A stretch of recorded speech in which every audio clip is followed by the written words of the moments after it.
பாகுபலி 2ஆம் பாகம் வந்து முதல் பாகத்தை விட எந்த அளவுக்கு பிரம்மாண்டமா இருக்கு? பாகுபலி 1 பிரம்மாண்டம்னா பாகுபலி 2 அதுக்கு மேலே.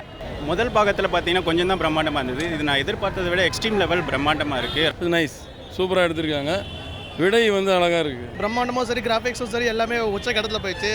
சூப்பராக மேடம், என்ன சொல்கிறது, பக்கா படம். ஃபஸ்ட்டை விட பார்த்துக்கிட்டிங்கன்னா இது நல்லா ஆக்ஷனு எல்லா விதத்துலையும் நல்லா சூப்பராக இருக்கும். ஃபஸ்ட்டு பார்ட்டை விட இந்த படம் ரொம்ப வந்து எல்லார் மனசையும் பாதிக்கும். ஃபஸ்ட் பார்ட் எந்த அளவுக்கு பிரம்மாண்டமாக இருந்தது படம், அதை விட செகண்ட் பார்ட்டில் இன்னும் நல்லா கொடுத்துருக்காங்க. அதுக்கு அடுத்து வந்துட்டு ராஜமௌழி அடுத்த கடத்துக்கு போயிருக்காருன்னு கண்டிப்பாக சொல்லலாம். ஃபஸ்ட்டு பார்ட்டோட செகண்ட் பார்ட்டில் ரொம்ப பிரம்மாண்டமாக இருக்குண்ணா. செம்மையாக பிரம்மாண்டமாக பார்த்துருக்காங்க. ரொம்ப ஸ்பெஷல் எஃபெக்ட்ஸ் எல்லாமே செம்மையாக இருந்தது. படத்துல வந்து பிரபாஸ் ராணாவோட கேரக்டர் எப்படி இருக்கு? ஐயோ சான்ஸே இல்லை. 2 நடிப்பும் வந்து சமமாக தான் இருந்தது. அவரோட ஃபைட்ஸிலும் சரி, இவங்களோட ஃபைட்ஸிலும் சரி ரொம்ப பிரமாதமாக இருந்தது. ஃபஸ்ட்டை விட இந்த இந்த படத்தில் பார்த்தீங்கன்னா நல்லாவே நடிச்சிருக்காங்க. எல்லாருமே அவங்க கொடுத்த ரோலை சூப்பராக பண்ணியிருக்காங்க. போன பார்ட் 1 பார்ட் 2ல் அதிகமாக வந்து வில்லன் ரோல் பண்ண வேண்டிய ரோல் இருக்குது, அதனால் பக்கா பண்ணியிருக்காங்க. பிரபாஸோட நடிப்பு முழுக்க இதை விட ரொம்ப அதிக வேகம் கட்டியிருக்காரு. அதாவது புல்லட் ரயில் என்ஜின் வேகத்தில் போயிருக்காரு. 2 பேர் ஈக்குவலான வில்லன் அண்ட் ஹீரோ. பிரபாஸோட ஆக்டிங் ஃபர்ஸ்ட் ஹாப்பை விட இப்போ செகண்ட் ஹாப்பில் பிரம்மாண்டமாக இருக்குது. அது வேறு லெவலில் இருக்குது. பிரபாஸ் சானா வந்து ஃபஸ்ட் பார்ட்டில் வந்து சூப்பராக இருந்தாங்க. ஒரு நிமிஷம் கூட அவங்கள கண்ணி வைக்காமல் பார்க்குற மாதிரி அவங்களோட ஆக்டிங் வந்து பிரம்மாண்டமாக இருந்தது. அனுஷ்கா தமன்னாவோட நடிப்பு, அவங்களோட ஆக்ஷன் சீக்வன்ஸ்லாம் அப்படின்னு 2 பேரோட அந்த சண்டை காட்சி. அனுஷ்கா வந்து ஃபஸ்ட்டு வந்து ஷோவே கிடையாது. இப்போ பார்த்தீங்கன்னா ஃப்ளாப் நல்லா பட்டை கலப்புது, அவ்வளோதான்.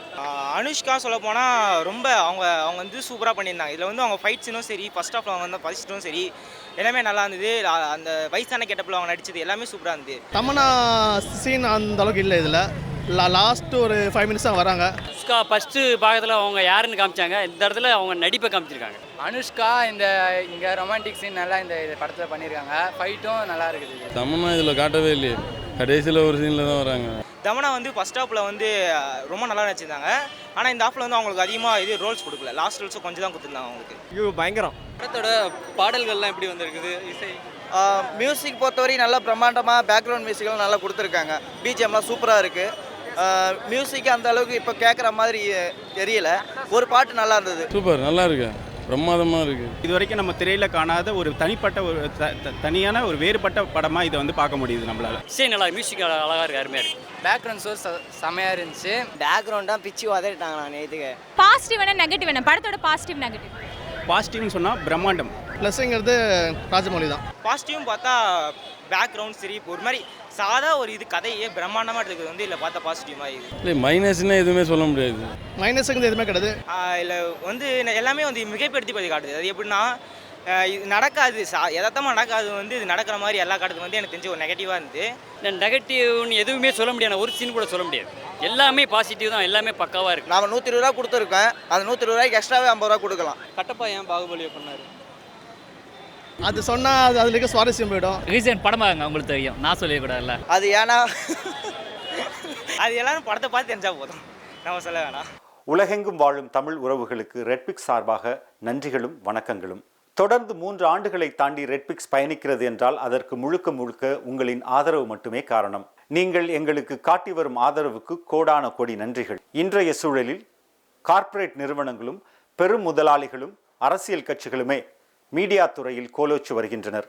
இவர்களுக்கு மத்தியில் மிக எளிமையான பின்புலத்திலிருந்து தொடங்கி உண்மையையும் நேர்மையையும் உழைப்பையும் மட்டுமே மூலதனமாக கொண்டு செயல்பட்டு வருகிறது ரெட்பிக்ஸ். இந்நிலையில் ரெட்பிக்ஸை மக்களுக்கான ஒரு மாபெரும் ஊடகமாக மாற்றுவதே எங்களது ஆசையும் கனவுமாக உள்ளது. இதற்கு பெருமளவில் நிதியுதவியும் தேவைப்படுகிறது.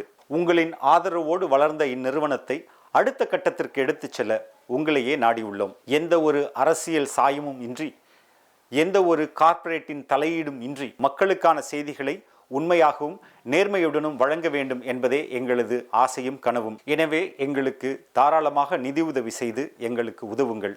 எங்களுக்கு நிதி உதவி செய்ய நீங்கள் முன்வந்தால் உங்கள் காசோலைகளை Redpix media private limited, number 21, first main road, CID colony, Mylapore, Chennai 4 என்ற முகவரிக்கும், அல்லது நீங்கள் எங்கள் வங்கியில் நேரடியாக பணம் செலுத்த விரும்பினால் Dena bank, Alwarpet branch, account number 086311023903 என்ற அக்கவுண்ட் நம்பருக்கு அனுப்புங்கள். மேலும் வங்கியின் விவரங்கள் IFSC கோட் BKD NO620863. நீங்கள் கொடுக்கும் ஒவ்வொரு ரூபாயும் ஒரு நேர்மையான உண்மையான செய்தி சேனல் ஒன்றை உருவாக்க நிச்சயம் உதவும். நன்றி.